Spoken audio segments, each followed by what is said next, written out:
यजामहे सुगन्धिं पुष्टिः।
कोई है?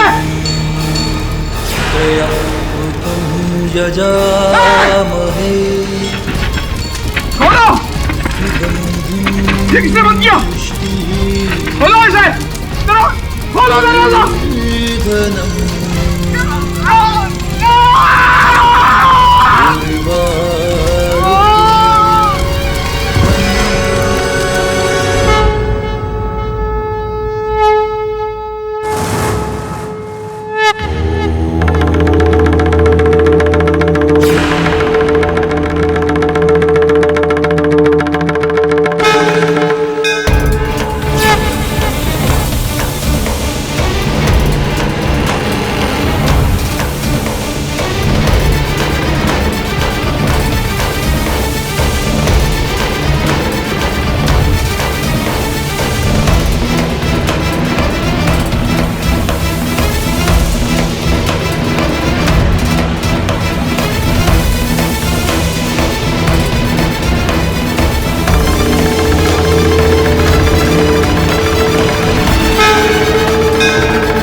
धन्य आप गुरुजी।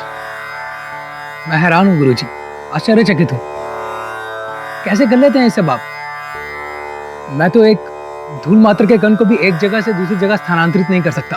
ये निरंतर अभ्यास और दृढ़ विश्वास का परिणाम है। मुझे भी 20 वर्ष लगे इस विद्या में निपुणता हासिल करने के लिए।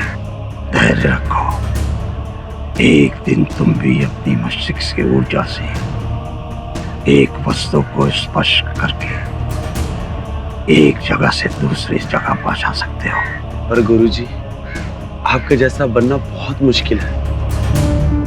भारत ही नहीं बल्कि पूरे विश्व में आपके जैसा टेलीकिनेसिस करने वाला एक्सपर्ट शायद ही कोई दूसरा हो। सच में गुरुजी, अगर आपका 5% ज्ञान भी हमारे अंदर आ जाए तो हम धन्य हो जाएंगे।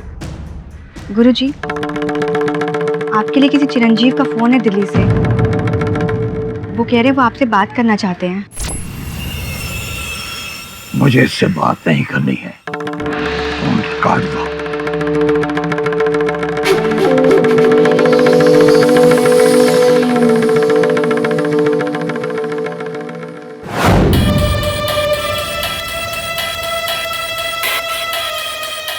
मुझे पता था गुरुजी मुझसे बात भी नहीं करेंगे। बहुत नाराज है। अब लगता है आश्रम जाके ही मनाना होगा। आश्रम मतलब? तुम मुंबई जा रहे हो? क्यों? अपनी अधूरी विद्या पूरी करने के लिए जाना ही होगा। चलो अच्छा है, तुम जा रहे हो तो मैं भी साथ चलूंगी। क्यों? तुम क्यों जाओगी? मैं किसी फैमिली टूर पे नहीं जा रहा हूँ। फैमिली टूर तो तुम्हारे से एक्सपेक्ट भी नहीं कर सकती। वेल, मुझे वहां पर कुछ काम है, इसलिए मुझे जाना है। कैसा काम? तुम क्या अपने सारे काम की डिटेल्स मुझे देते हो? नहीं ना? सो मुझे भी कुछ काम है, ले जाना है तो ले जाओ, अदरवाइज टिकट बुक करानी मुझे भी आती है।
प्रणाम गुरुदेव।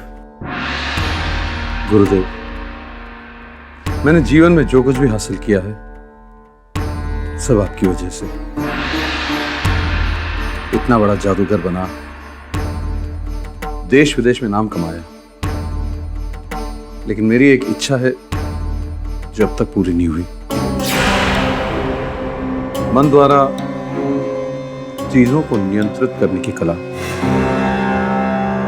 टेलीकिनेसिस।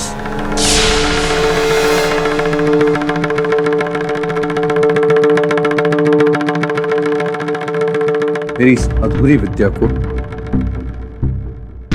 सिर्फ आप ही पूरा कर सकते हैं, सिर्फ आप गुरुदेव। मैं तुम्हारे लिए कुछ नहीं कर सकता। बेहतर होगा कि तुम यहां से प्रस्थान कर लो।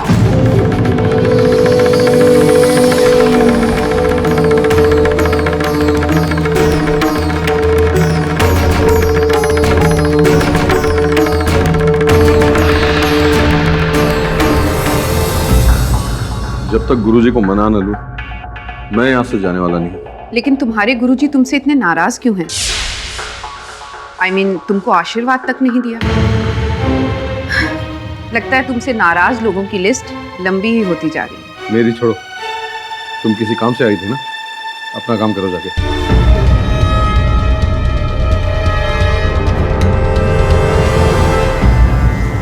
देखो चिरंजीव, तुम बुरा मत लगाना, लेकिन पता है तुम्हारा सबसे बड़ा कसूर क्या है? तुम बहुत मतलबी हो।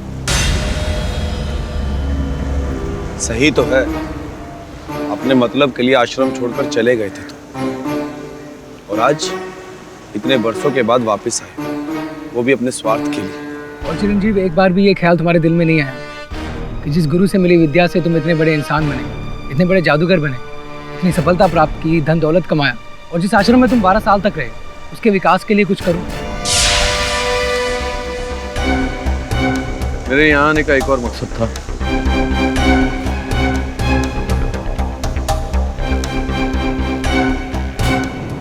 ये मेरी तरफ से आश्रम के लिए छोटी सी भेंट है।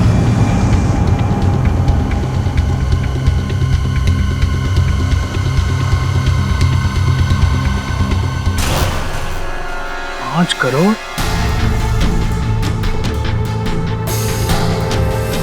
क्या करें गुरु, हमें चिरंजीव की ये भेंट स्वीकार करनी चाहिए या नहीं? ये आप कैसी बातें कर रहे हैं अंशु भाई? आप अच्छी तरह जानते हैं कि हमारे आश्रम को आर्थिक सहायता की कितनी जरूरत है। देखो, मैं मानता हूँ कि आश्रम की माली हालत ठीक नहीं है, लेकिन हम उससे मदद नहीं ले सकते जिसने गुरुजी को धोखा दिया। आश्रम की ढलती दीवारों को उसके पैसों से नहीं जोड़ सकते जिसने आश्रम के नियमों को तोड़ा है। सही हो तुम। वो मुझे धन का और लोभन देकर राजी करना चाहते हैं, चुकाना चाहते हैं मुझे, ताकि मैं उसे टेलीकिनेसिस विद्या की निपुण कर सकूं। नहीं गुरुजी,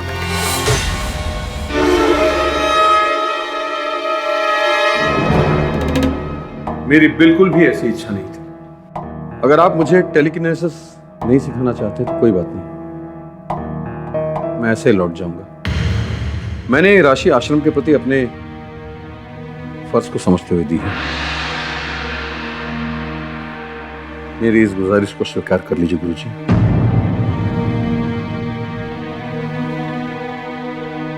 मैं आज के बाद आपको कष्ट देने कभी यहां नहीं आऊंगा।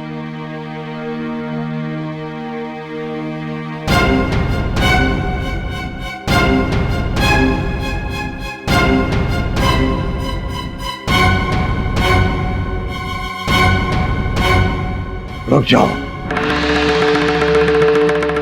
हमारे आश्रम से आज तक कोई दुखी नहीं गया। तुम जिस इच्छा से आए थे वो इच्छा अवश्य पूरी होगी।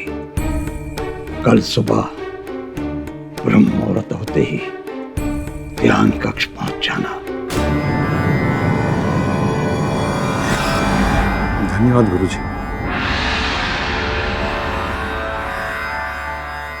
मैं ये सारी राशि प्रांत के सारे आश्रम में बांटना चाहता हूँ।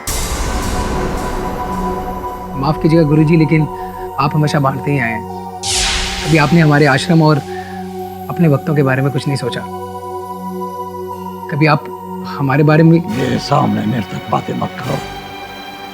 हम सब साधक हैं और साधक को धन से दूर रहना चाहिए। मैं ये सारी राशि बच्चों को बांट देना चाहता हूँ।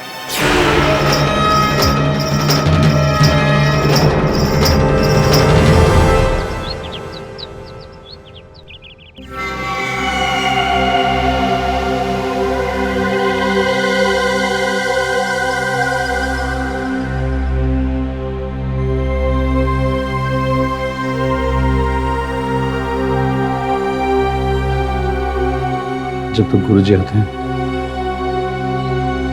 थोड़ा ध्यान कर लेता हूँ।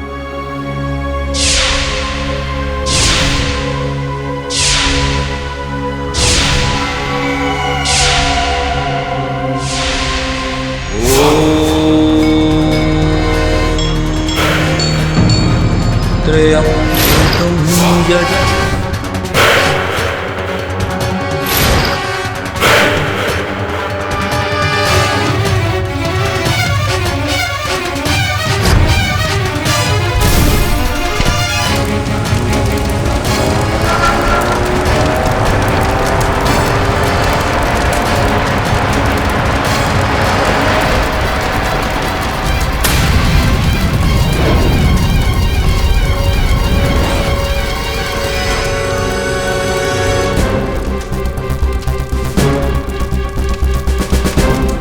बाप रे, ऐसा मर्डर आपने आज तक नहीं देखा।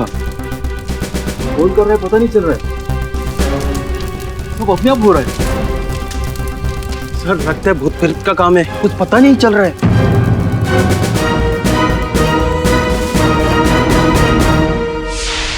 विश्वास कीजिए पाठक जी, हमारे गुरुजी स्वप्न में भी किसी की जान नहीं ले सकते। चिरंजीवी की मृत्यु एक हादसा है। हाँ, किंतु पुलिस को जो वीडियो रिकॉर्डिंग प्राप्त हुई है उसके अनुसार जादूगर चिरंजीवी की मृत्यु हादसा लगती नहीं है, क्योंकि इस वीडियो रिकॉर्डिंग से कई प्रश्न खड़े होते हैं। पर इसमें हमारे गुरुजी का कोई हाथ नहीं गेडी साहब। मैं आपसे गुजारिश करता हूँ कि आप एक बार स्वामी जी से मिलिए, फिर आपको विश्वास हो जाएगा कि हम सच कह रहे हैं। स्वामी जी, सर्वप्रथम तो मैं ये जानने को उत्सुक हूँ कि क्या आप वास्तव में बिना किसी चीज को छुए उसे हिला सकते हैं, यहाँ से वहां उसका उपयोग कर सकते हैं? मतलब टेलीकाइनेसिस के बारे में सुना था मैंने, किंतु आज तक देखा नहीं कभी।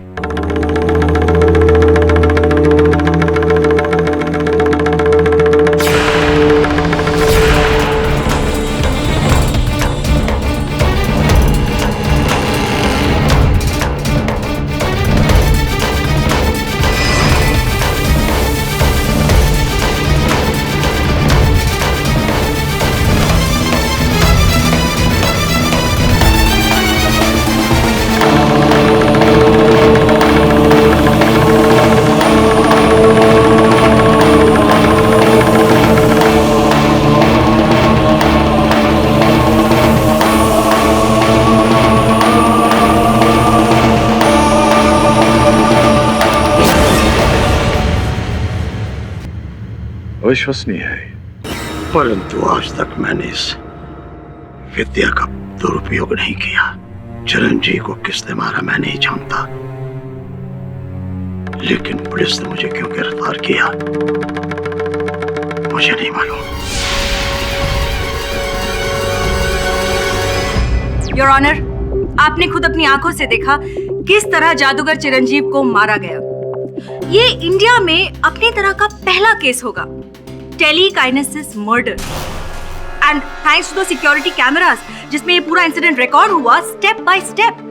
वरना सभी को यही लगता कि चिरंजीव किसी हादसे का शिकार हुए और डिफेंस भी इसी बात का फायदा उठाता, जबकि सच तो यही है योर ऑनर कि ये एक फुल प्लान्ड मर्डर है और इसे अंजाम देने वाला कोई और नहीं बल्कि आपकी आंखों के सामने है, स्वामी दुर्वंश।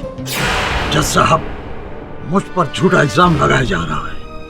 स्वामी जी, सच और झूठ का फैसला अदालत कर ही लेगी। योर ऑनर, मैं अदालत को एक और बात बताना चाहती हूँ कि जिस टेलीकाइनेसिस के जरिए चिरंजीव को मारा गया, उस विद्या का इतना बखूबी इस्तेमाल स्वामी दुर्वंश के अलावा और कोई कर ही नहीं सकता।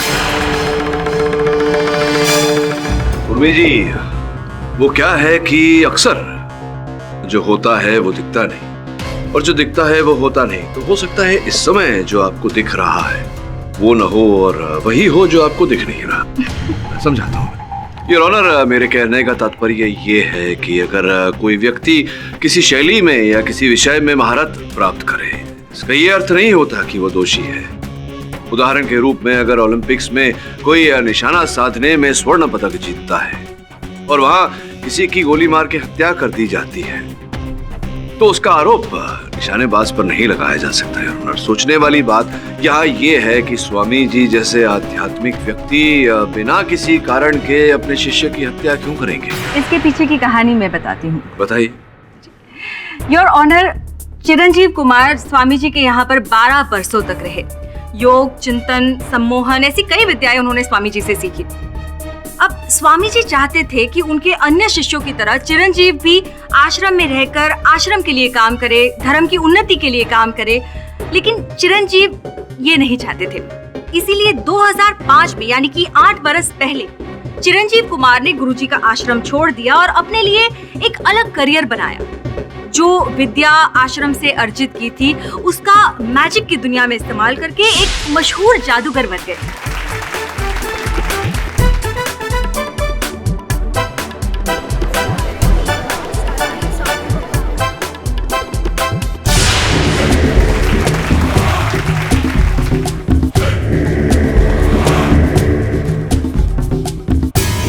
लेकिन यही बात स्वामी जी को खटक रही थी। इसीलिए जब चिरंजीव कुमार गुरुजी से मिलने के लिए उनके आश्रम गए तो गुरुजी ने एक प्लान बनाया और चिरंजीव कुमार को मार डाला। योर ऑनर, मिस दीक्षित संभवतः ये भूल रही हैं कि चिरंजीव स्वयं गए थे स्वामी जी के आश्रम और आग्रह किया, इनसे निवेदन किया कि स्वामी जी उन्हें टेलीकिनेसिस सिखाए, किंतु स्वामी जी ने तुरंत चिरंजीव को लौट जाने को कहा। अगर स्वामी जी की मंशा होती उनकी हत्या करने की तो स्वामी जी ऐसा नहीं करते। भूल मैं नहीं, आप रहे हैं मिस्टर पाठक, कि जब चिरंजीव कुमार आश्रम से वापस जा रहे थे तब इन्होंने ही उन्हें रोका था। और जिस गुरु के दिल में इतनी नफरत भरी हो वो पल भर में बदल कैसे गया? और दूसरी बात, उन्होंने सुबह 4 बजे चिरंजीव को ध्यान कक्ष में क्यों बुलाया? क्योंकि वो कमरा शांत है, एकांत है और टेलीकिनेसिस के अभ्यास के लिए उपयुक्त है। अगर यही बात होती तो आप अपने अन्य शिष्यों को भी ध्यान कक्ष में ही टेलीकाइनेसिस सिखाते थे, उन्हें तो आप हॉल में ट्रेनिंग देते थे। तो फिर चिरंजीव को सुबह 4 बजे एकांत में क्यों बुलाया? क्योंकि उसकी प्रतिभा औरों से अलग थी। और हम और कितनी कहानियां बनाएंगे स्वामी जी। आपने सुबह 4 बजे चिरंजीव को ध्यान कक्ष में इसलिए बुलाया क्योंकि तब उस वक्त आपको टेलीकाइनेसिस करते हुए कोई पकड़ ना सके, इसीलिए सुबह सुबह ये ध्यान कक्ष पहुंचे।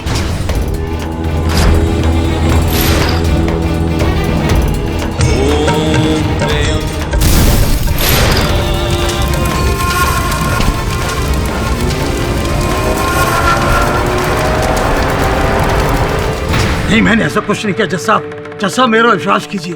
स्वामी जी, आपके अलावा टेलीकाइनेसिस का इतना बेहतरीन यूज और कोई नहीं कर सकता, ये आप भी बहुत अच्छे से जानते हैं। योर ऑनर, मैंने तो यहाँ तक सुना है कि स्वामी जी अपने टेलीकाइनेसिस के पावर से उन्होंने एक बार एक बरगद के पेड़ को एक जगह से दूसरी जगह कर दिया था। पर ये कैसे पॉसिबल है? स्वामी जी के लिए कुछ भी इम्पॉसिबल नहीं है योर ऑनर। योर ऑनर, अगर आप चाहे तो स्वामी जी अपने टेलीकाइनेसिस के चमत्कार का एक प्रदर्शन हमें यहाँ पर कोर्ट में दे सकते हैं, राइट? मिसेस दीक्षित, ये पाठक प्लीज, इससे अदालत को भी पता चल जाएगा कि स्वामी जी क्या कर सकते हैं और क्या नहीं। एक जीता जागता नमूना। मैंने आज तक किसी को निराश नहीं किया और आपको भी नहीं करूंगा, चाहे आप मेरे विरुद्ध क्यों ना हो। मुझे प्यास लगी है। Oh sure. रुक जाओ, मैं स्वयं उठा लूंगा।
Order order. योर ऑनर, अब तो हम में से किसी को भी शक नहीं है कि स्वामी दुर्वंश टेलीकाइनेसिस के कितने महान एक्सपर्ट हैं। किंतु मुझे पूरा विश्वास है कि चिरंजीव की हत्या में इस विद्या का उपयोग नहीं किया गया। क्या कह रहे हैं मिस्टर पाठक? हम सबने अपनी आंखों से देखा है। क्या क्या देखा आपने? I mean, it was there on the video. क्या वो म्यूजिक सिस्टम अचानक ऑन हो गया? Yeah.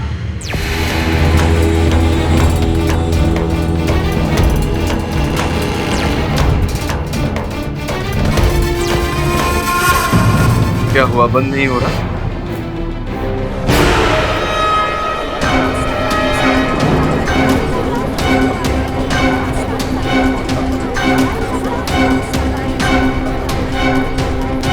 स्वामी जी, कहीं ये आप नहीं कर रहे ना? नहीं, स्वामी जी नहीं कर रहे हैं, मैं कर रहा हूँ। हाँ, बंद कर दूं?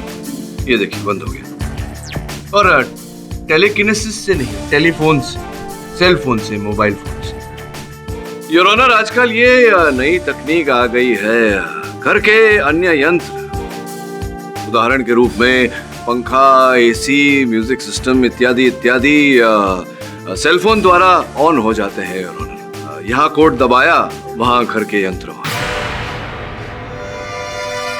ठीक है, मान ली आपकी बात मिस्टर पाठक, लेकिन आप मुझे एक बात बताइए कि कमरे के बाहर बैठा कोई कमरे के अंदर के लैब को कैसे हिला सकता है?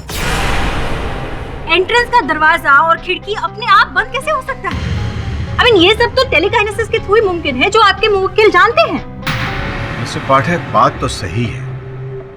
फैन या म्यूजिक सिस्टम को बाहर से भी कंट्रोल किया जा सकता है, पर ये जो वीडियो हमने देखा है, दिस इज शेयर टेलीकिनेसिस। इसे देखकर मैं भी हैरान हो गया। मैंने सुना था कि टेलीकिनेसिस से हल्की फुल्की छोटी मोटी चीजों को इधर उधर किया जा सकता है। ये सामने घटी घटना, स्वामी जी ने पानी भरा गिलास यहां से वहां उठाया और बिना हाथ लगाए उसे पी भी लिया। सरप्राइजिंग। जज साहब, मैं आपको यहाँ कुछ बताना चाहता हूँ। मैं अपनी विद्या के प्रयोग करके कुछ भी कर सकता हूँ, पर वो वस्तु ठीक मेरी आंखों के सामने होनी चाहिए, तभी मैं अपनी विद्या का प्रयोग कर सकता हूँ। चिरंजीव के साथ जो घटना घटी, उस रात ध्यान कक्ष में आग लगी। मैं अपने विश्राम गृह में था और बीच में अवरोधक, वृक्ष, अंधकार, इन सब के होते हुए मैं अपना प्रयोग कैसे कर सकता था? झूठ, सरासर झूठ। जज साहब, स्वामी जी झूठ बोल रहे हैं। Order order. आपको जो कुछ भी कहना है कटघरे में आकर कहिए। योर ऑनर, स्वामी जी उस दिन अपने कमरे में थे ही नहीं। ये आप कैसे कह सकती है मिसेस कुमार? जज साहब, उस दिन मेरे पति अपना चश्मा कमरे में ही भूल गए थे और मुझे लगा कि शायद उनको अपने चश्मे की जरूरत पड़ सकती है, इसीलिए मैं मेडिटेशन रूम की तरफ उनको चश्मा देने जा ही रही थी। मुझे देखकर स्वामी जी झाड़ियों की तरफ क्यों दौड़े? पहले तो मैं उनके मंसूबे समझ ही नहीं सकी, लेकिन मुझे तब पता चला जब मैं स्वामी जी के मेडिटेशन रूम के पास पहुंची।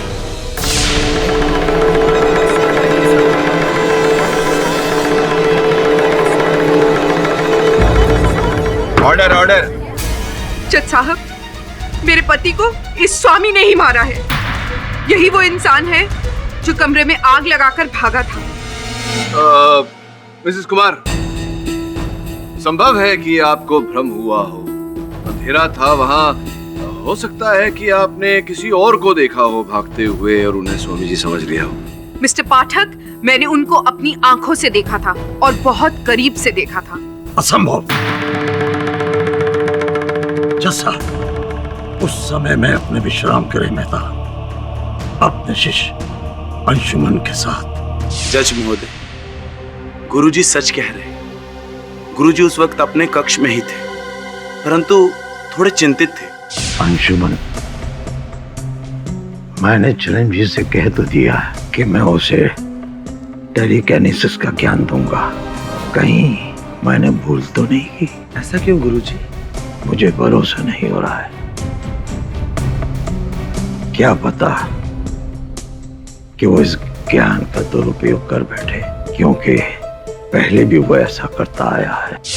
गुरुजी के मन में ये दुविधा चल रही थी कि अचानक बाहर से शोर सुनाई दिया और जैसे ही मैंने खिड़की से अचानक देखा तो ध्यान कक्ष में आग की लपटें उठ रही थी। गुरुजी, क्या हुआ? ध्यान कक्ष में आग लग गई। लेकिन वहां तो चिरंजीव है। योर ऑनर, ये कैसे संभव है? अंशुमन जी कह रहे हैं कि स्वामी जी उस समय इनके साथ थे और मिसेस पाकी कुमार कह रही हैं कि उन्होंने स्वामी जी को ध्यान कक्ष से आते हुए देखा। अब स्वामी जी एक ही समय पर दो भिन्न स्थान पर कैसे हो सकते हैं? योर ऑनर, अंशुमन जी, क्या आप श्योर हैं कि गुरुजी आपके साथ ही थे? जी। आप कितने बजे गुरुजी से मिलने गए? 4 बजे। यानी आपको उठकर तैयार होने में करीबन आधा घंटा लगा होगा? जी। यानी कि आप 4:30 के करीब गुरुजी के कमरे में पहुंचे, वहां उनसे थोड़ी बातचीत हुई होगी और गुरुजी को चिरंजीव से मिलने उनके ध्यान कक्ष में जाना था। और मुझे आश्रम के सूत्रों से पता चला है कि गुरुजी बिना नहाए अपने कमरे से बाहर नहीं निकलते और नहाने के लिए उन्हें नल का नहीं बल्कि कुएं के पानी से उन्हें नहाने की आदत है, जो हर रोज आप उनके लिए लेकर जाते हैं, राइट? जी। योर ऑनर, कैमरा फुटेज की रिकॉर्डिंग के अनुसार ठीक 4:26 पर चिरंजीव ध्यान कक्ष में पहुंचे। उन्होंने प्राणायाम करना शुरू किया और तब तक सब कुछ नॉर्मल था। फिर पहला टेलीकिनेसिस इफेक्ट 4:38 पर हुआ, जब वो म्यूजिक सिस्टम अपने आप ऑन हो गया। और फिर 5 मिनट के अंदर, मतलब कि 4:43 में सब कुछ स्वाहा हो गया। स्वाभाविक सी बात है योर ऑनर कि जब 4:30 बजे अंशुमन अपने गुरुजी से मिलने गए, उनसे 5-7 मिनट बातचीत की होगी और फिर गुरुजी, मैं आपके लिए कुएं से पानी लेकर आता हूँ। हाँ,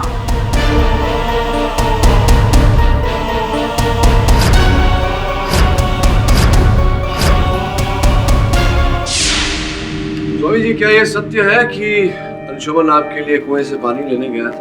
हाँ, ये सत्य है। एक सत्य और भी हो सकता है। अंशुमन, आपने झूठ क्यों बोला कि उस समय आप स्वामी जी के साथ थे?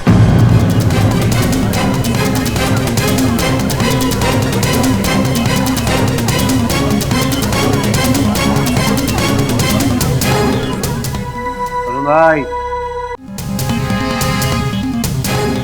वो गुरुजी को बचाने के लिए, स्वामी जी को बचाने के लिए झूठ बोला या अपने आप को बचाने के लिए झूठ बोला? अर्थात जब चिरंजीव की हत्या हुई 4:38 से 4:33 के बीच, उस समय तो आप स्वामी जी के साथ नहीं थे। हाँ ये सच है, लेकिन मैं गुरुजी के लिए पानी भरने गया था। ये आप कह रहे हैं कि आप कुएं से पानी भरने गए थे, मैं ये कह रहा हूँ कि आप कुएं की तरफ गए ही नहीं थे। आप ध्यान कक्ष की तरफ गए और वहां जाकर आपने चिरंजीव की हत्या कर दी। संभव है?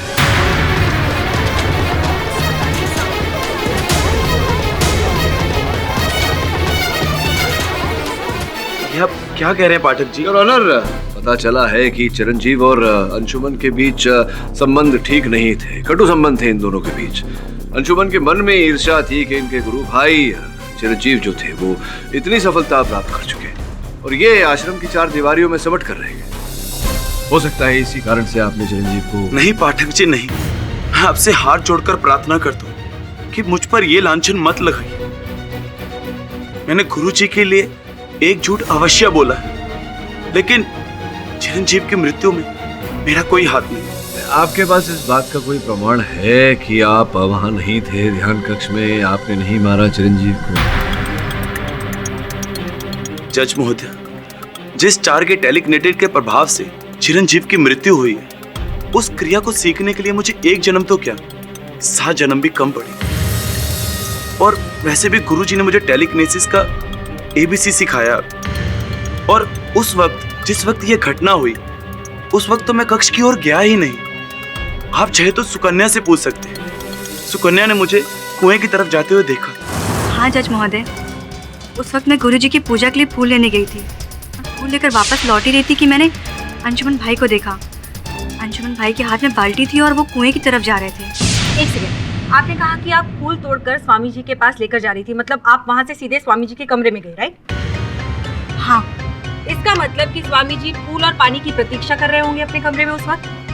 नहीं, फूल लेकर मैं कमरे में गई थी, परंतु गुरुजी अपने कमरे में नहीं थे, इसलिए मैं फूल वहीं रखकर वापस आ गई।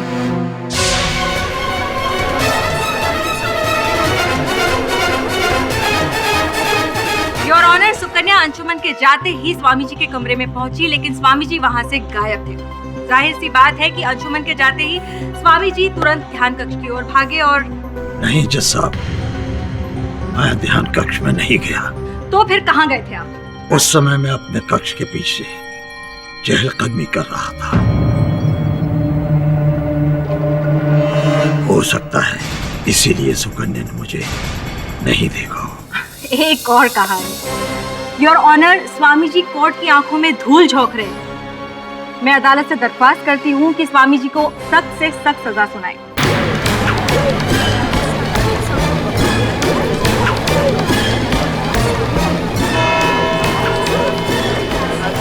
यह अदालत अगली तारीख तक के लिए मुलतवी की जाती है।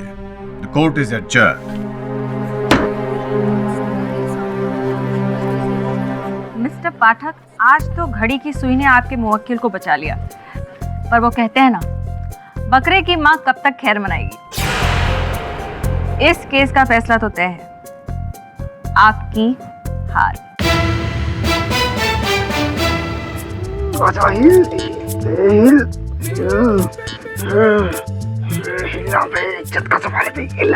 श्रवण, उसे हिलाने के लिए बरसों मेहनत करनी पड़ती है। अगर वो ऐसे ही हिल जाता ना तो दुनिया में हर कोई टेलीकिनेसिस एक्सपर्ट होता।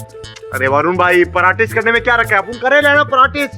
अपन कह रहे हैं केस के एंड होने से पहले अपन जो हिला के रहेगा, हिल हिल। आजा। ये सब छोड़, केस पर ध्यान दे, नहीं तो स्वामी जी को दंड मिलेगा और हमारी हार। अरे बॉस, क्या बात कर रहे हो? आज तक ऐसा कोई माइकलाल पैदा ही नहीं हुआ जो अपन के बॉस को हरा सके। अपन का बॉस हिट है, क्यों वरुण भाई? श्रमण, केडी से हमेशा कहते हैं केस ओवर कॉन्फिडेंस से नहीं, फैक्ट से जीता जाता है। और फैक्ट्स प्राप्त करने के लिए तुम दोनों को सुनो क्या करना है।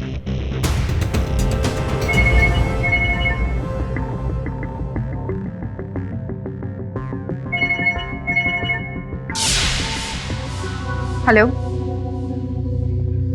हाँ बोलो। हाँ, मैं मुंबई में ही हूँ और जब तक इस केस का फैसला नहीं हो जाता मुझे मुंबई में ही रहना होगा। मैं तुमसे नहीं मिल सकती। अरे कुछ तो सोचो, अगर किसी ने देख लिया तो। देखो, बेहतर यही होगा कि इस वक्त तुम मुझे बिल्कुल कॉल ना करो।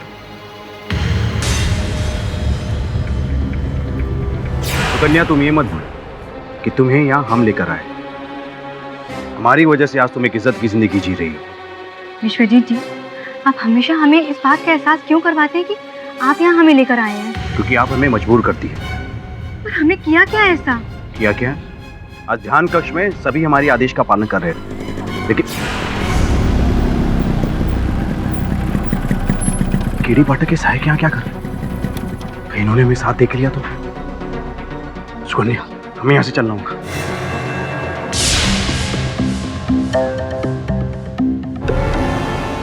आप लोग यहाँ कैसे? जिस कमरे में आग लगी थी हमें वो कमरा देखना है। हाँ स्वामी जी, अपन को उस कमरे का मुआयना करने का है ना वरुण भाई? कहाँ है वो कमरा? किधर है? देखो। जी वो उस तरफ। चलो वरुण भाई, चलो।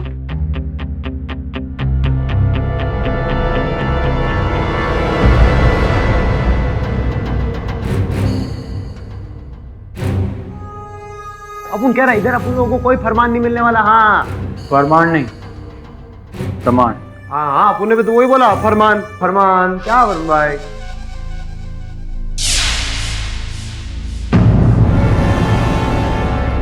श्रमण, वरुण भाई,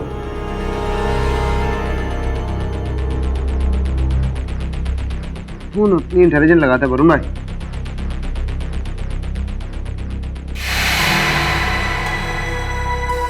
वरुण भाई, केरोसिन है सारा ये तो। केरोसिन? हाँ, क्या बोलते हो? आप सही बोल रहा था ना वरुण भाई? केरोसिन। इसका मतलब यह है कि इस कमरे को जलाने में केरोसिन का इस्तेमाल किया गया। करेक्ट। टेलीकाइनेसिस का नहीं।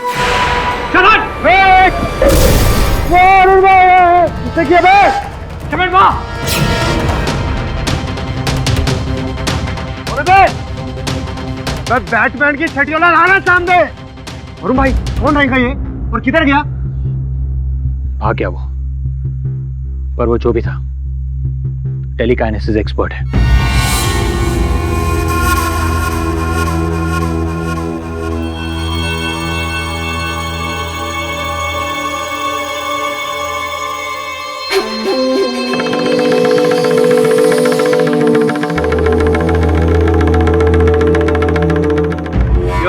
ध्यान कक्ष की दीवार पर तेल का धब्बा पाया गया। इसमें कौन सी बड़ी बात है your honour? I mean telekinesis effect से जो ऑयल लैंप गिरा होगा उसका बेस टूट गया होगा और उसमें से जो केरोसिन निकला होगा उसी के कुछ छींटे हैं ये। नहीं, लैंप से जो केरोसिन निकला संभवतः उस कारण आग लगी। वो लैंप इतना छोटा था मिस दीक्षित के उसमें केवल तेल की मात्रा केवल 100-150 ग्राम रही होगी। और ये धब्बे देखिए कितने बड़े हैं, उससे कहीं अधिक मात्रा में तेल है योर ऑनर, आप स्वयं देखिए। What nonsense! अगर ऐसा कोई करता तो उसका इमेज वो कैमरा में जरूर कैप्चर होता ना योर ऑनर। हाँ, अगर कमरे के अंदर से करता तो वो छवि कैमरा में आती, क्योंकि कैमरा जो थे वो कक्ष के अंदर थे, कक्ष के बाहर नहीं। तो संभव है कि जब आग लगी उसके बाद खिड़की के बाहर से किसी ने वो उस तेल को उंडेला या उस तेल को छिड़का जिसके कारण आग बढ़ी। पर केरोसिन की महक तो बहुत तगड़ी होती है मिस्टर पाठक। अगर ऐसा होता तो मिस्टर चिरंजीव को तुरंत एहसास होता। दुर्भाग्यवश कैमरा में तो कुछ छपा नहीं, लेकिन मिसेस कुमार कह रही थी कि वो चिरंजीव के चश्मे लेकर ध्यान कक्ष की ओर जा रही थी। तो अगर वो जा रही थी ध्यान कक्ष की ओर तो वहां से किसी को आते अवश्य देखा होगा उन्होंने। मैं उन्हें कटघरे में बुलाकर उनसे पूछना चाहूंगा। मैंने देखा और मैं ये बात अदालत को पहले भी बता चुकी हूँ। अच्छा, आपने स्वामी जी को देखा?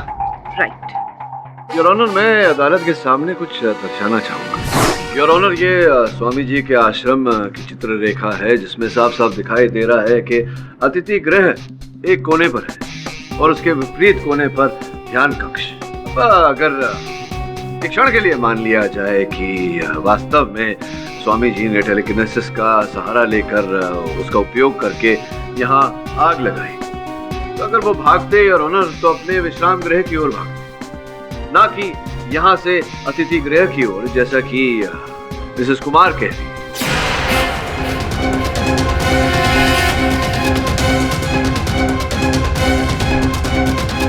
ऑनर, इस मोड़ पर मैं अदालत को ये बताना चाहूंगा, कल जब मेरे सहायक स्वामी जी के आश्रम का परीक्षण करने गए थे, उन्हें अतिथि गृह से लेकर ध्यान कक्ष के रास्ते पर न कोई ऐसा पौधा दिखा, झाड़ दिखा या कोई स्थान दिखा जहां पर कोई व्यक्ति छिप सके। इसका तात्पर्य ये होता है मिसेस कुमार ने अभी अभी जो कहा कि इन्होंने स्वामी जी को ध्यान कक्ष से भागते हुए देखा, ये बात झूठ है।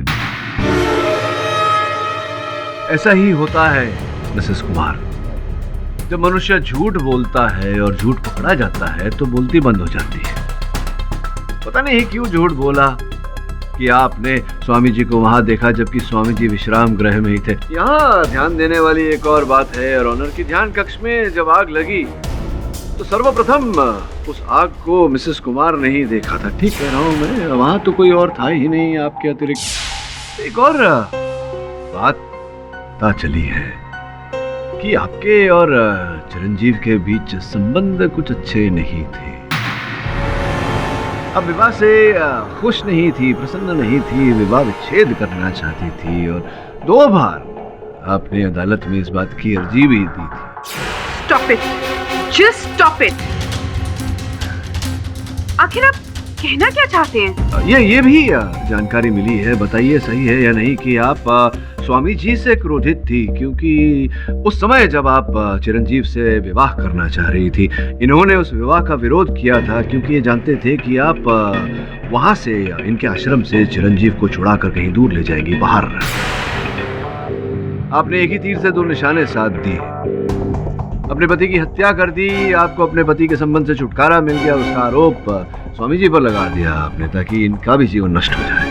योर ऑनर, मिस्टर पाठक अब कहानियां बना रहे हैं। मिसेस कुमार एक हाउसवाइफ है, कोई टेलीकाइनेसिस की एक्सपर्ट नहीं है और ये हम सब जानते हैं कि इस मर्डर में टेलीकाइनेसिस का उपयोग किया गया है जो सिर्फ स्वामी दुर्वंश जानते हैं, इसलिए यही है असली किलर। मैं कुछ कहना चाहता हूँ पाठक साहब, मैंने ही अपने वक्त चिरंजीव की हत्या की है।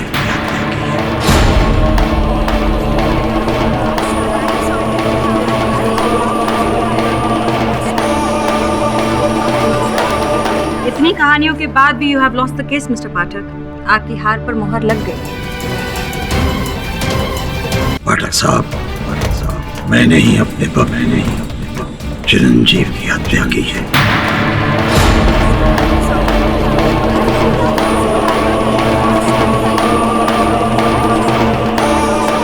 Order silence in the court, please. मतलब स्वामी जी आप कबूल करते हैं कि चिरंजीव का मर्डर आपने ही किया है? हाँ, मैंने ही अपनी टेलीकिनेसिस शक्ति से ध्यान कक्ष में आग लगाई।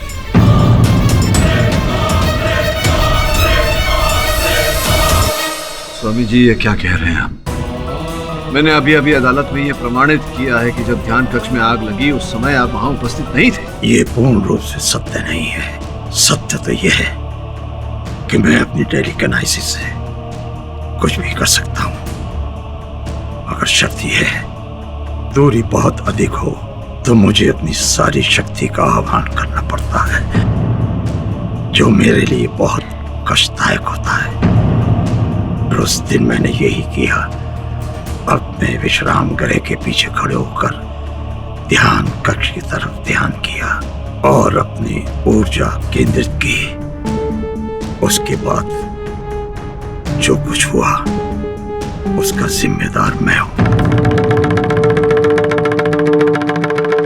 मुझे पूरा विश्वास है योर ऑनर कि इतनी दूरी से टेलीकिनेसिस संभव नहीं है। संभव और असंभव का ज्ञान आज तक कौन कर पाया है पाठक साहब? मैं अभी इसी वक्त साबित कर सकता हूं, अगर जज साहब मुझे आज्ञा दें। अनुमति है। पाठक साहब, आपका कार्यालय यहाँ से 4 किलोमीटर की दूरी पर है और वहाँ एक टेलीफोन है। मैं अपनी विद्या से इसी जगह खड़े होकर अपने ध्यान से उस टेलीफोन को उठाकर आपके सेल फोन का नंबर डायल करूंगा और ठीक 1 मिनट के बाद आपके कार्यालय से आपको फोन आएगा आपके मोबाइल पर।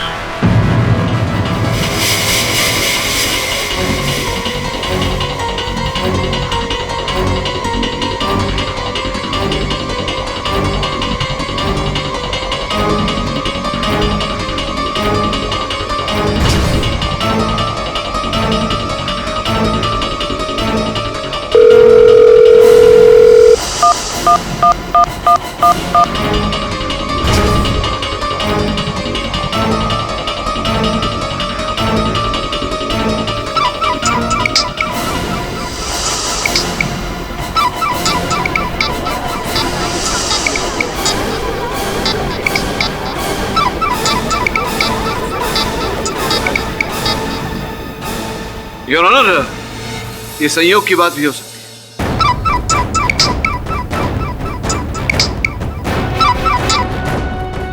बॉस, मिरेकल हो गया, मिरेकल। अपन सच बोल रहे हैं।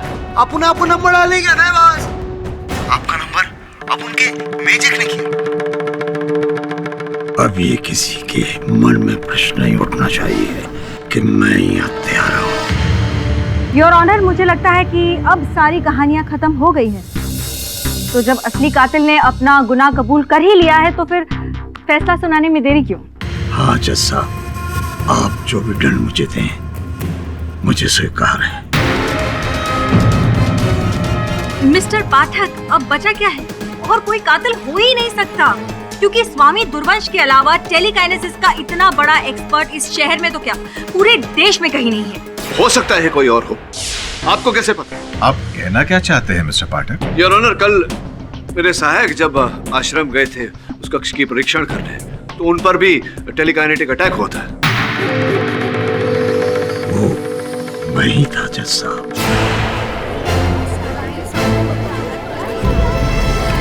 लेकिन आप? जी हाँ मिस्टर पाठक, ये स्वामी दुर्वंश जब ये आपकी ऑफिस से यहाँ पर टेलीकाइनेसिस थ्रू फोन लगवा सकते हैं, जो कि 4 किलोमीटर की दूरी पर है, तो फिर ये पुलिस स्टेशन से अपने आश्रम टेलीकाइनेसिस क्यों नहीं कर सकते, जो कि 2-4 किलोमीटर की दूरी पर है?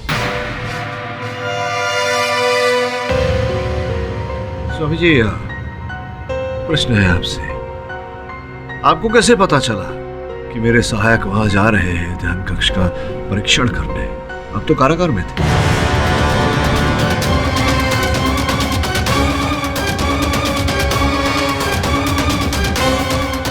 पर स्वामी जी, ये बात आपको पता कैसे चली? आपको किसी ने इस बात की सूचना दी क्या? नहीं जज साहब, इसकी आवश्यकता नहीं। मैं एक स्थान पर खड़े होकर दूसरे स्थान का ध्यान कर सकता हूँ और वहां का दृश्य मेरी आंखों के सामने उभर पड़ता है। असंभव है स्वामी जी, ये हो ही नहीं सकता। संभव है पाठक साहब। स्थान के ध्यान से ही टेलीकिनेसिस आरंभ होती है। उस रात मैं जेल में बैठकर अपने आश्रम का ध्यान कर रहा था और जब मैंने श्रवण और वरुण को ध्यान कक्ष की तरफ जाते हुए देखा। ये लीजिए, अब जो रही सही कसर थी वो भी स्वामी दुर्वंश ने पूरी कर दी है। जज साहब, मैं अदालत से दरख्वास्त करती हूँ कि जल्द से जल्द ये केस खत्म कीजिए और प्लीज इन्हें सजा सुनाइए। योर ऑनर, मैं स्वीकार करता हूँ कि मेरे मुवक्किल ने अपराध अपने सर लिया है, कबूल किया है, किंतु अभी भी मेरे मन में संदेह है कि इनकी बात में सत्य नहीं है। और जब तक जरा सी भी संदेह रहे, कानून का किसी निर्णय पर पहुंचना उचित नहीं होगा। मैं अदालत से समय की मांग करता हूं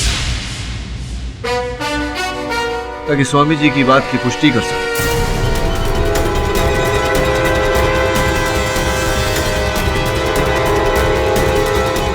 यह अदालत मिस्टर पाठक की बात से सहमत है। आज अदालत में जो भी तथ्य पेश किए गए उनकी सच्चाई जानने के बाद ही यह अदालत अगली सुनवाई में अपना फैसला सुनाएगी। Till then the court is adjourned.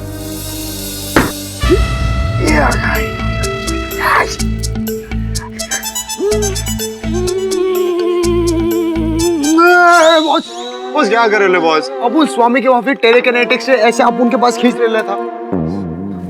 शमन बी सीरियस है। सीरियस? अरे काय का सीरियस वरुण भाई? अपन लोग केस हार चुके हैं, कुछ बचा नहीं केस में। वो स्वामी जो भी था उसने माना ना कि उसने खून करेला है, बस खत्म होगी ना बात। नहीं, अगर स्वामी जी ने हत्या की होती तो पहले ही बता देते कि उन्होंने हत्या की है। लेकिन तभी क्यों, जब अदालत में सबको ऐसा लगने लगा था कि मिसेस कुमार ही हत्यारिन है। मुझे लगता है स्वामी जी मिसेस कुमार को बचाने का प्रयास कर रहे हैं। पर सर, स्वामी जी चिरंजीव कुमार की वाइफ को क्यों बचाना चाहेंगे? इस प्रश्न का उत्तर तो स्वामी जी ही दे सकते हैं। मैं किसी को बचाने का प्रयत्न नहीं कर रहा हूँ। चिरंजीव का हत्यारा मैं हूँ, सिर्फ मैं। मेरा विश्वास कीजिए। ये बात आपने इतने समय बाद क्यों बताई? कुछ तो छुपा रहे हैं। मैं कुछ नहीं छुपा रहा हूँ। बड़ी अदालत में मैंने साबित कर दिया था कि मैं कितनी ही दूरी से अपनी टेलीकिनेसिस प्रयोग कर सकता हूँ, और मैं ही सिर्फ ये कर सकता हूँ और कोई नहीं। और सत्य ये भी है स्वामी जी कि जिस कमरे में आग लगी वहां केरोसिन के ट्रेसेस पाए गए। और मैं जानता हूं कि आपका कार्य नहीं है, लेकिन ये भी हो सकता है कि आप। पाठक जी क्षमा कीजिए, मैं अदालत में साफ साफ कह चुका हूँ, अब इस केस से मेरा कोई लेना देना नहीं है। और अब तक आपने जो मेरी सेवा की है उसका मैं धन्यवाद करता हूँ।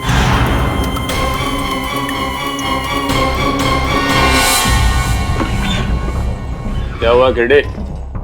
रोना धोना हो गया क्लाइंट के साथ?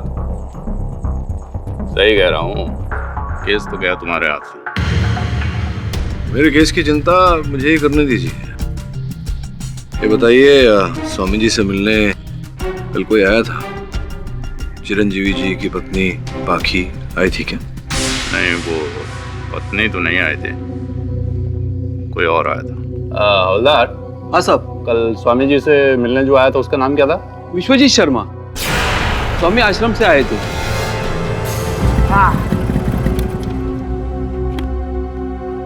अपन जरा बॉस को फोन कर देता है। बॉस अपन इधर आश्रम पहुंच गया है। हाँ बॉस, अभी करते हैं ना अपन विश्वजीत से सॉलिड बात करके खबर लेके आपको फोन करता हूँ। हाँ बॉस अपन धूप पे घूमे, काला तो नहीं होगा बॉस? और टेंशन। अच्छा बॉस, आला बेटो।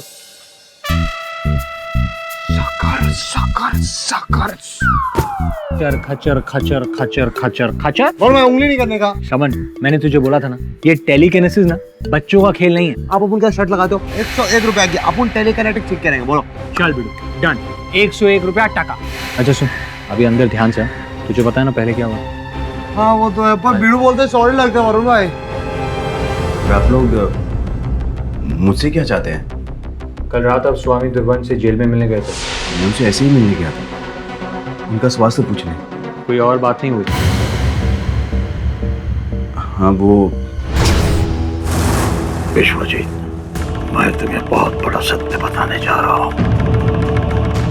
वो सत्य जिसने मुझे परेशान कर रखा है, अंदर ही अंदर घुट रहा हूं मैं, जिसे सुनकर तुम भी आश्चर्यचकित हो जाओगे।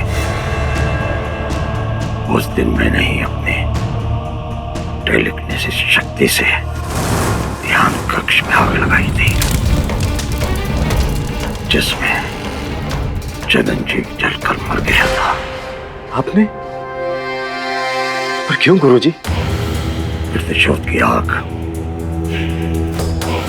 इतने सालों के बाद जब मैंने चिरंजीव को देखा तो मेरे अंदर का सोया हुआ प्रतिशोध जाग उठा। वो इतना प्रबल था कि उसकी आग को बुझाने के लिए मुझे चिरंजीव को जलाना पड़ा। अब मुझे अपने किए का अनुभव हो रहा है। बहुत बड़ा पाप हुआ है। हत्या की है मैंने, हत्या। मैं कल ही न्यायालय में जाकर अपना अपराध कबूल करूंगा। आज गुरुजी ने अदालत में वही किया। सब कुछ समाप्त हो गया।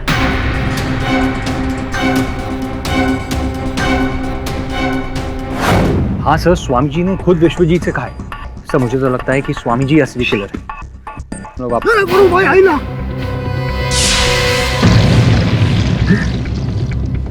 ये कौन कर रहा है?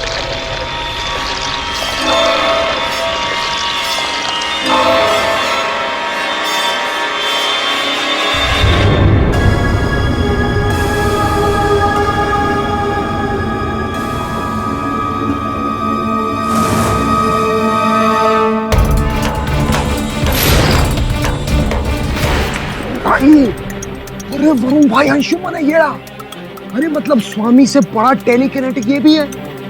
बहुत खुश।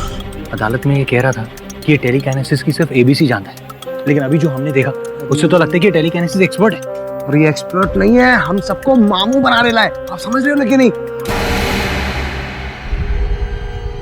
स्वामी दुर्वंश के कमरे में कोई है, चल देखो। कितना लोचा इधर है।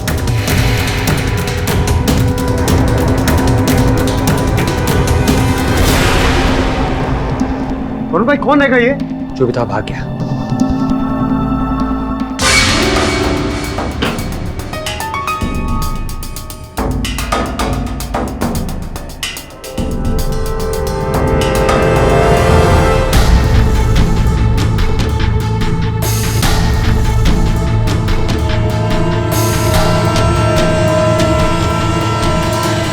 अब तो बस फैसले का इंतजार है योर ऑनर।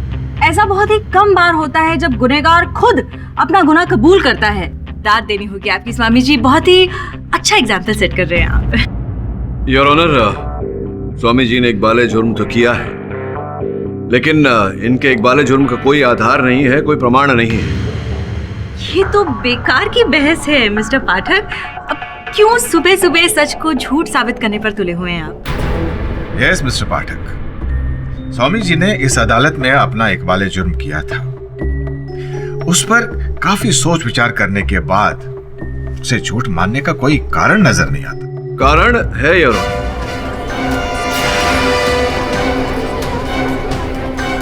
ये आपने कौन सी नई कहानी लिखी है मिस्टर पाठक? देखिए, आपके मुवक्किल खुद इतने हैरान हैं आपकी ये बेतुकी दलील सुनकर। हैरान तो मैं भी हूं योर ऑनर। कुछ ऐसे तथ्य मेरे सामने आए हैं जिन्होंने मुझे हैरान किया है। स्वामी जी, ये बताइए, सावित्री नामक महिला को जानते हैं आप, पहचानते हैं? कौन सावित्री? वृंदावन की एक अमीर घराने की महिला जो फिर साधिका बन गई थी। पाठक साहब, मैं किसी सावित्री को नहीं जानता। स्वामी जी, ध्यान पूर्वक सोचिए। स्मरण होगा आप रुके थे वहां वृंदावन में, वैकुंठ आश्रम में। तब आपकी भेंट हुई थी सावित्री जी के साथ। प्रेम भाव था आपके मन में उनके लिए। पाठक साहब, आप मुझ पर मेरे सन्यासी जीवन पर घोर आरोप लगा रहे हैं। स्वामी जी, उत्तेजित क्यों हो रहे हैं? ये सारी बातें मैंने अपने मन में तो नहीं घड़ी। फिर ये सब इंफॉर्मेशन आपको कहां से मिली मिस्टर पाठक? योर ऑनर, ये सारी बातें जो मैंने कहा, उन सारी बातों का उल्लेख इस पत्र में है योर ऑनर। ये पत्र सावित्री जी ने स्वामी जी को लिखी थी सन 1986 में योर ऑनर। और जब प्रेम भाव था स्वामी जी का सावित्री जी के साथ, तब इन्हें उस प्रेम भाव से एक पुत्र की उत्पत्ति हुई थी।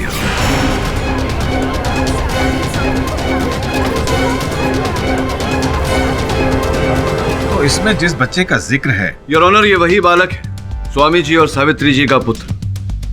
सावित्री जी ने अपने अंतिम क्षणों में इस बालक को उनके पिता के पास भेजा था यार। तब उस बालक की आयु 4 वर्ष की थी।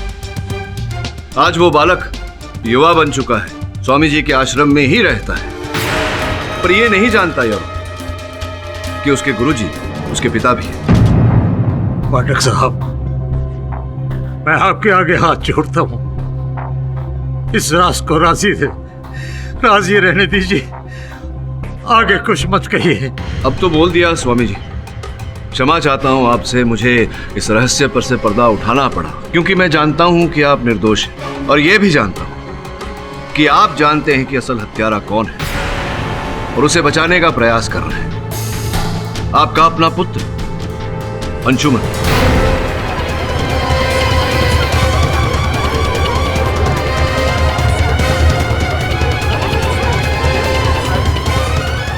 Order, silence in the court, please.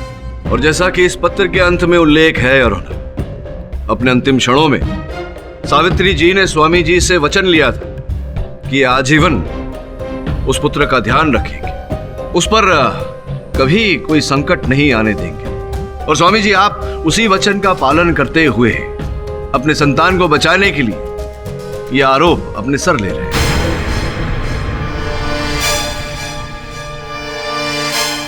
बहुत ही इमोशनल कहानी है मिस्टर पाठक। योर ऑनर, मैं नहीं जानती कि मिस्टर पाठक ने जो अभी स्वामी जी की इंटरेस्टिंग लव स्टोरी हमें बताई है उसमें कितना सच है और कितना झूठ, और अंशुमन स्वामी जी के बेटे हैं या नहीं। पर एक बात मैं दावे के साथ कह सकती हूँ कि चिरंजीव का मर्डर अंशुमन ने नहीं किया।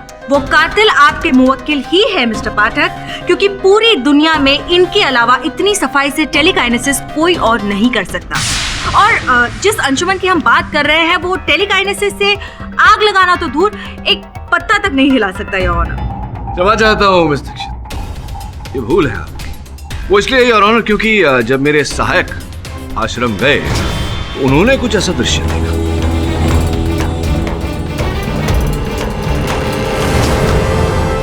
अंशुमन जी।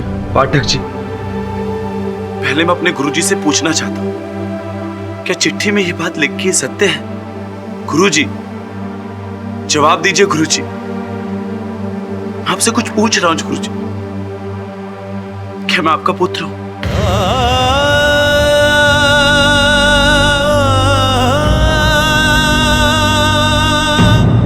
अंशुमन जी, मैं समझ रहा हूं कि आप इस समय बहुत ही भावुक क्षण से गुजर रहे हैं, लेकिन मैं आपको स्मरण करा दूं कि इस समय हम अदालत में हैं।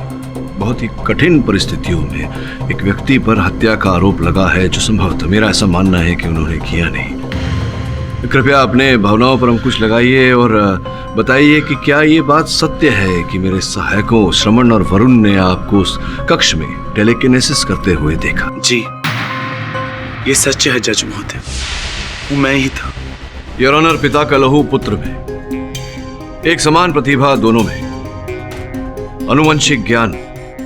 योर ऑनर, मैं इस एवे थियरी पे बिलीव नहीं कर सकती हूँ। आई एम श्योर अंशुमन अपने पिता को बचाने के लिए ये सब बोल रहा है। नहीं, मैं सत्य कह रहा हूँ। तो फिर पिछली अदालत में आपने झूठ क्यों बोला कि आप अपने गुरुजी, पिता जो भी है, आप उनसे टेलीकाइनेसिस सीख ही रहे हैं और सपने में भी उसे नहीं कर सकते आप? मैंने अपनी प्रतिभा को सबसे छिपा कर रखा, और जब भी मैं अकेला होता गुरुजी के बताए हुए निर्देशों को निरंतर अभ्यास करता, जो करते हुए कल मुझे वरुण और श्रमण ने देखा। क्यों अपनी इस योग्यता को आप छिपा कर रखना चाहते थे? क्योंकि एक दिन इस विद्या में मैं सक्षम होकर गुरुजी को आश्चर्यचकित कर देना चाहता था, ताकि गुरुजी को मेरे ऊपर गर्व हो। मैंने अभी तक अपने अभ्यास और गुरुजी के आशीर्वाद से जो भी ज्ञान अर्जित किया है उसका छोटा सा प्रदर्शन करना चाहता हूं इस कक्ष के बाहर जाकर।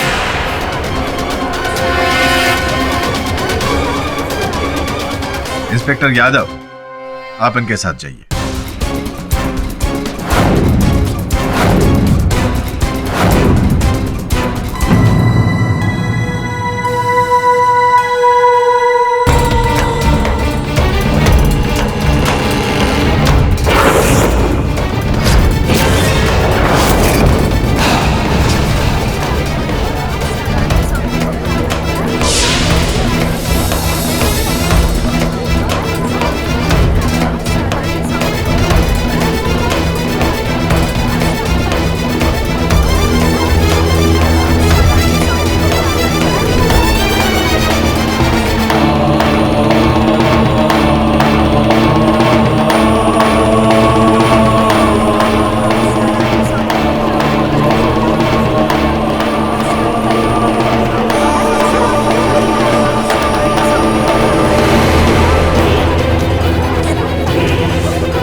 कटघरे में आइए प्लीज।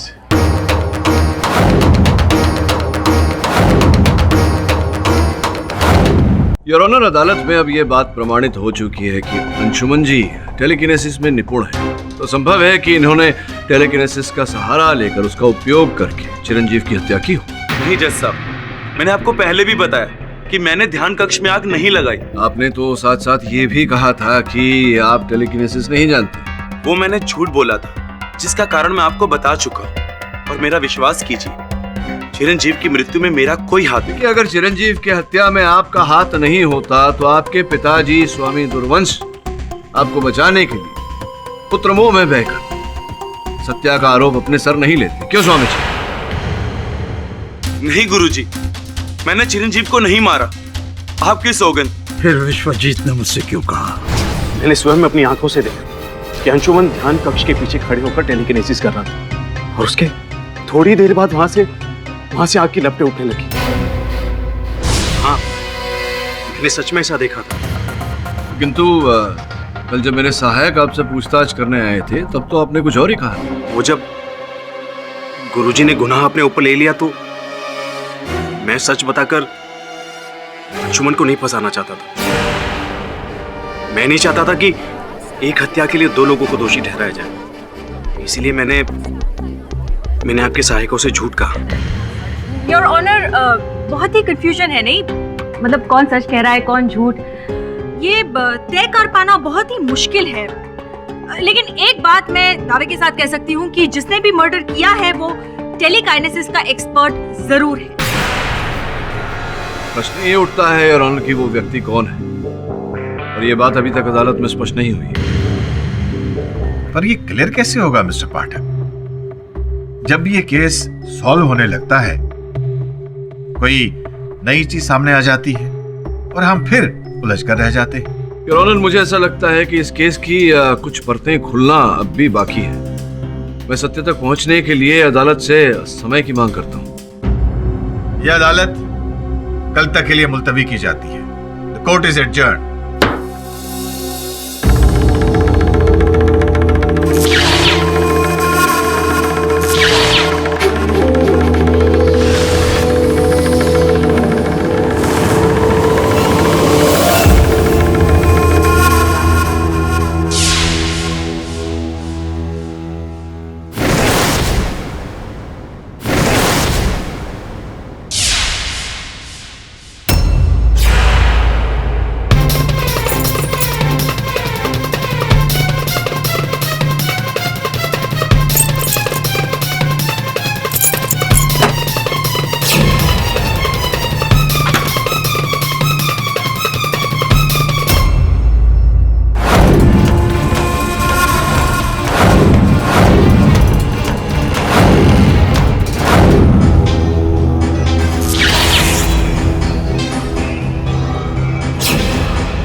अंशुमान, मुझे पता है ये सब तुम कर रहे हो। यहां से चलिए पिताजी, मैं आपको लेने आया हूं। मैं दूसरों की आंखों में धूल झोंक कर भागना नहीं चाहता। मैं तुम्हारी इस टेलीकिनेसिस विद्या से बहुत प्रसन्न हूं। ये सब आपका आशीर्वाद है पिताजी, लेकिन विश्वास कीजिए, चिरंजीव की मृत्यु में मेरा कोई हाथ नहीं है। हाथ तो मेरे भी नहीं है। फिर चिरंजीव मरा कैसे? यही सोचकर तो मैं भी अचंभित हूं। खैर, जो भी हो, मुझे केडी पाठक की काबिलियत पर पूरा भरोसा है। वो बहुत जल्द किसी न किसी तरह कातिल को ढूंढ निकालेगा। कुछ समझ में नहीं आ रहा वरुण, क्या कहूं अदालत में, क्या दलील रखूं? सर, कातिल स्वामी और उसके बेटे में से कोई एक है, क्योंकि उस लेवल की टेलीकिनेसिस और किसी को नहीं आती है। सर, टेलीकिनेसिस हमारे ऑफिस में।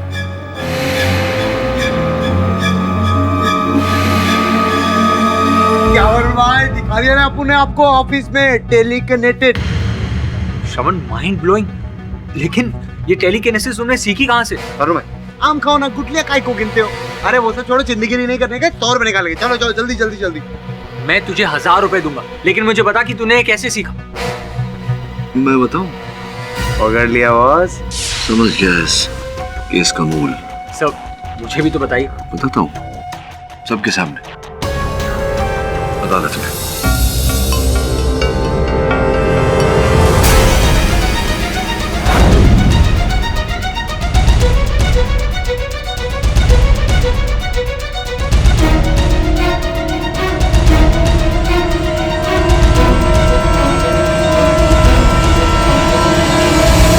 योर ऑनर, ये बस टाइम पास कर रहे हैं। इन्हें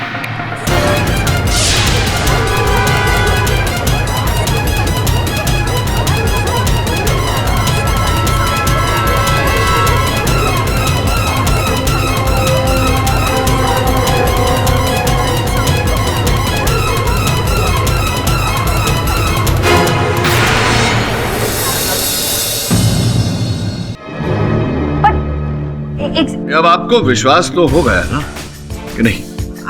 ये आप संभवतः ये पूछना चाह रही हैं कि मैं तो लॉयर हूँ, फिर मैं ऐसे कैसे कर सकता हूँ? पूछिए ना please. Yes, you are a lawyer. आप ये कैसे? योर ऑनर, ऐसा तो केवल मैं नहीं, कोई भी साधारण व्यक्ति कर सकता है। ये आपने कैसे किया मिस्टर पाठक? योर ऑनर, कल मेरे कार्यालय में मेरे सहायक श्रवण ने ऐसी ही हरकत की थी और उसकी हरकत को देखकर मेरे मन में विचार उठा। आपकी अनुमति हो तो जो हमारी वीडियो फुटेज है इस केस की, वो एक बार फिर से मैं अदालत में चलाना चाहूंगा। योर ऑनर, इस दृश्य को ध्यान से देखिए। लैंप के हिलने के साथ साथ खिड़की पर जो पर्दा है वो भी हिल रहा है।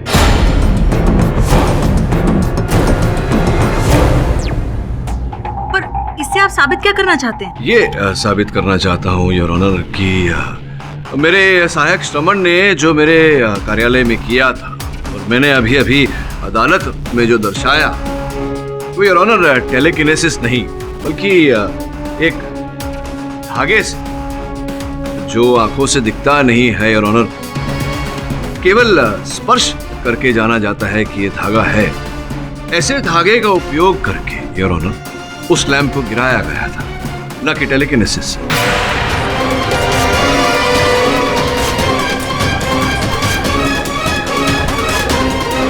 Order order, silence in the court please. मेरे कहने का तात्पर्य यह है योर ऑनर कि खिड़की के बाहर से किसी व्यक्ति ने धागे के सहारे से उस लैंप को खींचा और वो धागा खिड़की पर लगे पर्दे से घिस रहा था, जिसके कारण वो पर्दा भी हिल रहा था। इसका अर्थ ये होता है योर ऑनर कि धागे से खींचा गया था लैंप, ना कि टेलीकिनेसिस से, जैसे मैं पहले कह चुका हूँ। मतलब आप ये कहना चाहते हैं कि चिरंजीव की मौत टेलीकिनेसिस से नहीं हुई है? अब जाकर समझिए ना। आपकी थियरी बहुत अच्छी है मिस्टर पाठक। चलिए, आपकी लैंप वाली बात तो हमने मान ली, लेकिन आप मुझे समझाइए कि दरवाजे और खिड़की अपने आप से बंद कैसे हो गए? उसे तो धागा लगाकर बंद नहीं किया जा सकता, राइट? वो कैसे बंद हुआ, आपके इस प्रश्न का उत्तर भी मैं संग लाया हूँ। आइए जरा वहां पता, आइए।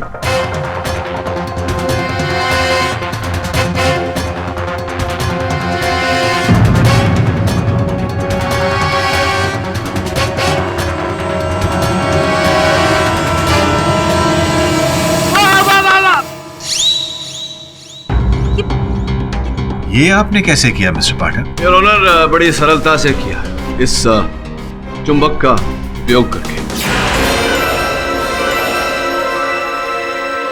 अब मिस दीक्षित के प्रश्न के उत्तर में योर ऑनर, जिस प्रकार से मैंने इस चुंबक का उपयोग करके उस कलम को हिलाया, उसी प्रकार से योर ऑनर इससे बड़ा, इससे विशाल चुंबक का उपयोग करके दरवाजे खींचे गए थे। और चूंकि दरवाजे और खिड़कियों की कुंडी लोह धातु की बनी होती है योर ऑनर, तो चुंबक से उन्हें अंदर से बंद भी किए गए थे।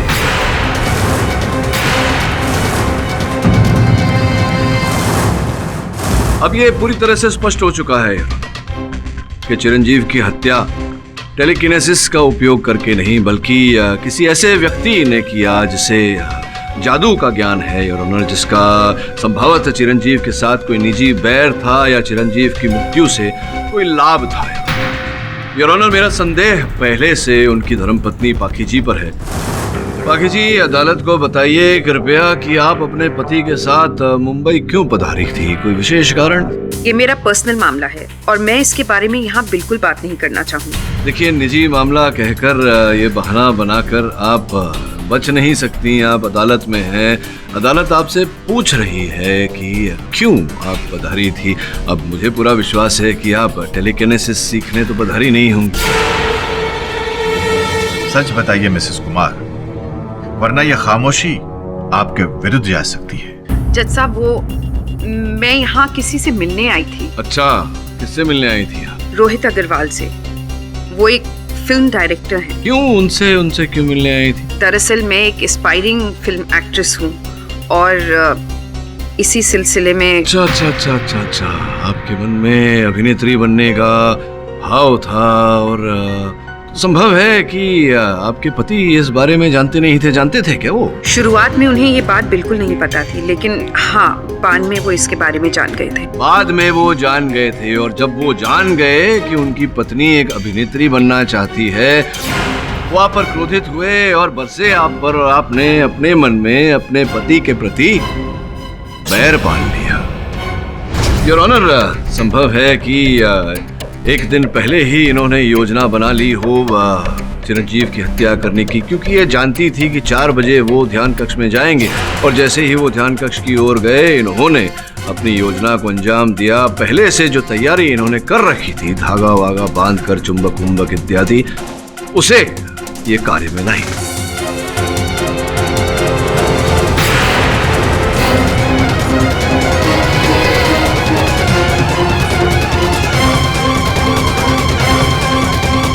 देखिए मिस्टर पाठक, मैं ये बात मानती हूँ कि उनको मेरा अभिनय पसंद नहीं था, लेकिन इसका ये मतलब नहीं है कि मैंने उनका खून किया है। ये ऐसा कह रही है योर ऑनर, लेकिन ध्यान देने वाली बात यह है कि हम सब जानते हैं कि आग लगते हुए सर्वप्रथम इन्होंने ही दिया था, समाचार इन्होंने ही दिया था सब। पर इसका ये मतलब नहीं है मिस्टर पाठक कि आग मैंने लगाई है। जज साहब, आप खुद सोचिए, इतनी रात को केरोसिन भरा गैलन मैं कहाँ से लाऊंगी, और इतना बड़ा मैग्नेट मैं दिल्ली से अपने बैग में कैसे ला सकती हूँ जिससे मेडिटेशन रूम का दरवाजा बंद किया जा सके?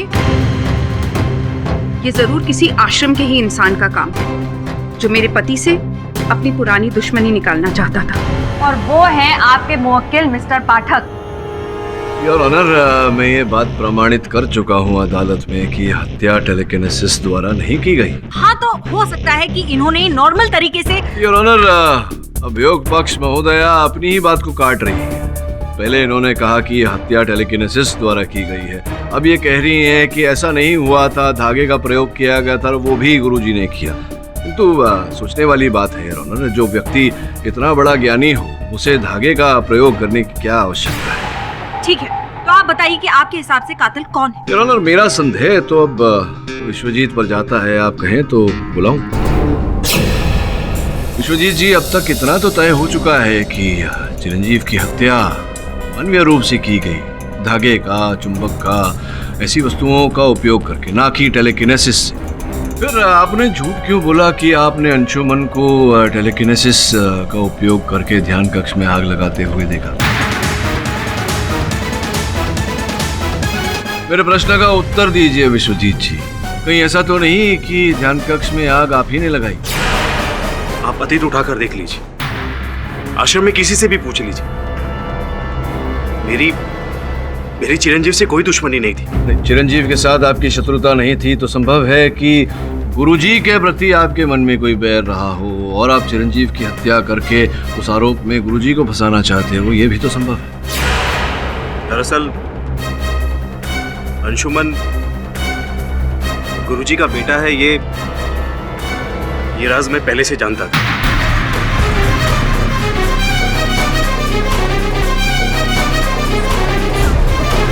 गुरुजी के कक्ष की सफाई करते वक्त मैंने वो चिट्ठी पढ़ ली थी, और जब गुरुजी पर चिरंजीव की हत्या का आरोप लगा और वे कारागार गए, तब उनकी अनुपस्थिति में उनके वरिष्ठ शिष्य होने के नाते आश्रम की सारी जिम्मेदारी मेरे सर आ गई। गुरुजी का पद पाकर मुझे काफी मान सम्मान मिलने लगा, लेकिन साथ ही साथ मैं ये भी जानता था कि जैसे ही गुरुजी कारागार से रिहा होंगे मेरी कुर्सी छिन जाएगी। इसीलिए मैंने गुरुजी से आकर झूठ कहा कि अंशुमन ने चिरंजीव की हत्या की।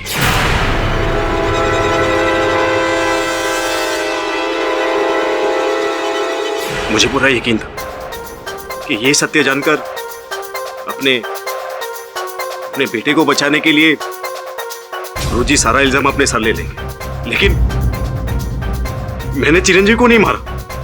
आप मेरे यकीन कीजिए, आश्रम में सबको पता है कि मैं 5:30-6 बजे से पहले नहीं उठता, और चिरंजीव की हत्या तो 4:43 पर हुई। मुझे अच्छी तरह से याद है, उस सुबह भी मैं अपने कक्ष में सो रहा था कि तभी सुकन्या मेरे पास आई। विश्वजीत जी उठिए। क्या हुआ? बहुत बड़ा अनर्थ हो गया है। उधर चिरंजीव के कमरे में आग लग गई है और वो शायद नहीं बचे। क्या? चले। अब आप ही बताइए, मैं हत्यारा कैसे हो सकता हूँ? मिस्टर पाठक, असली कातिल की तस्वीर अभी भी साफ नहीं है। जी योर ऑनर, मैं आपकी बात से पूरी तरह से सहमत हूँ। इस स्तर पर योर ऑनर, मैं अदालत से एक बार फिर समय की मांग करता हूँ और विश्वास दिलाता हूँ कि अगली सुनवाई में असली अपराधी को अदालत में प्रस्तुत कर दूंगा। सब तो शक करने के लिए 2 ही लोग बचे, सुकन्या और विप्लव। बस 100% इन दोनों में से किसी एक ने स्वामी के कमरे से उड़ी मारी रहेंगी। हाँ बस, बोले तो अपन वो विश्वजीत से तो मिलके आया था। हाँ, उधर ही था विश्वजीत। और वो अंशुमन अपने वो कमरे में क्या कहते, बोले तो वो टेलीकिने वो कर रहा था। और वो जो भी था, वो स्वामी जी की अलमारी से कुछ चुराने की कोशिश कर रहा था। सोचने वाली बात है कि अंततः उस अलमारी में ऐसा क्या है। कोई चीज ऐसी छुपाने लायक नहीं है मेरी अलमारी में जो चोरी हो जाए। स्वामी जी, सोच कर बताइए। आवश्यक नहीं कि कोई मूल्यवान वस्तु ही हो, कोई भी ऐसी वस्तु जिससे कोई बात जुड़ी हो, महत्वपूर्ण बात। हाँ, एक चेक मिला था 5 करोड़ रुपए का, चिरंजीव ने दिया था, जो मैं अनाथ आश्रम के बच्चों को दान करना चाहता था।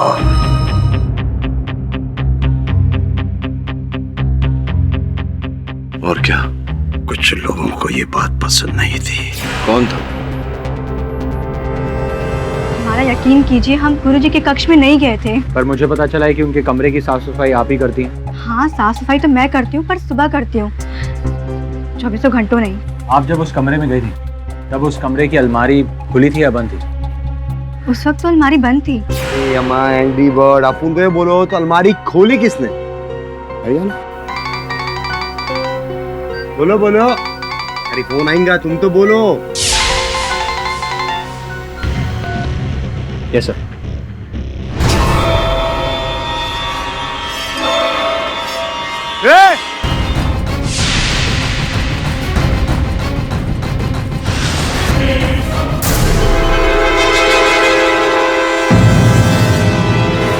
योर ऑनर, अंत में असल हत्यारे की पहचान हो ही गई, विप्लव मिश्रा।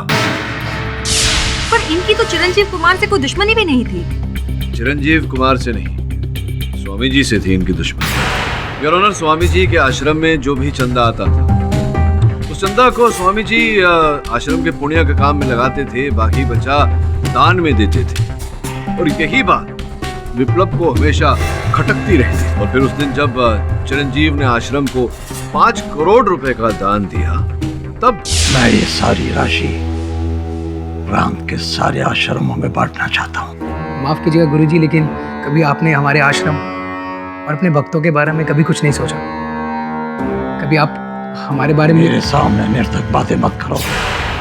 हम सब साधक हैं और साधक को धन से दूर रहना चाहिए। ये 5 करोड़ की राशि बच्चों के कल्याण हेतु को दी जाएगी। और उसी धन के लालच ने योर ऑनर विप्लव के मन में गुरुजी के लिए बैर पैदा किया।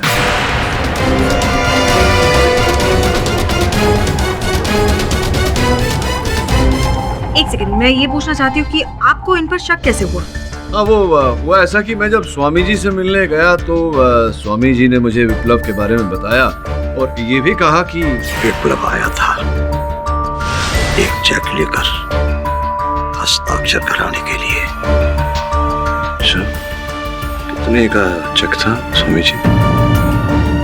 वो चेक खाली था। और यहीं से योर ऑनर मेरे मन में विप्लव के प्रति संदेह जागा। यही थे जो स्वामी जी के कक्ष से छिपकर भागे थे। अब विप्लव जी, आप पुलिस के सामने तो इकबाल जुर्म कर ही चुके हैं। हमारे न्यायाधीश महोदय को भी बता देंगे अपने अपराध के बारे में तो आसानी हो जाएगी। मेरा मुख्य मकसद गुरुजी से प्रतिशोध लेना था। तंग आ गया था मैं इनसे कि दान दक्षिणा इनकी ये चैरिटी पॉलिसी, तंग आ गया था मैं इनसे।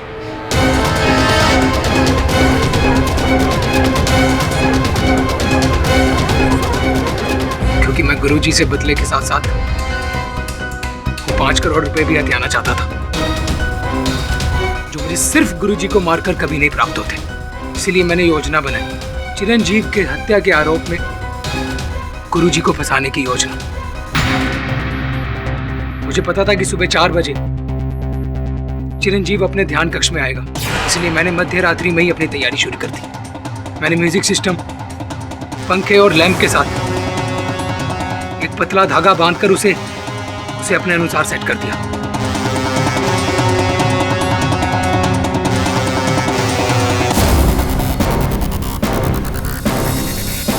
और फिर चिरंजीव ध्यान कक्ष में आया।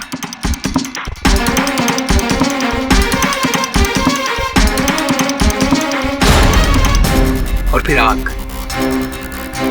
चारों तरफ आग। मुझे अच्छी तरह पता था कि वो आग से डरकर बाहर की तरफ भागेगा, इसलिए मैंने पहले ही मैग्नेटिक फील्ड अरेंज किया था। और फिर मैं वहां से भागकर पीछे की तरफ गया और मैंने बैठे बैठे वो खिड़की भी बंद कर दी। साहब, मैं जानता था कि ये सारी घटना सिक्योरिटी कैमरा में कैद हो रही और सीधे सीधे शक गुरुजी पर जाए। आप भूल गए विप्लव जी कि सीसीटीवी कैमरा से बड़ा कैमरा होता है उसका ऊपर वाले, जो हर चीज और सत्य कैद करके रखता है। समय आने पर हर सत्य बाहर भी आ जाता है। The defence rests. तमाम गवाहों और सबूतों को मद्देनजर रखते हुए यह अदालत चिरंजीव कुमार की हत्या के जुर्म में विप्लव मिश्रा को उम्र कैद की सजा सुनाती है और स्वामी दुर्वांश को निर्दोष पाते हुए बाइज्जत बरी करती है। The case is closed.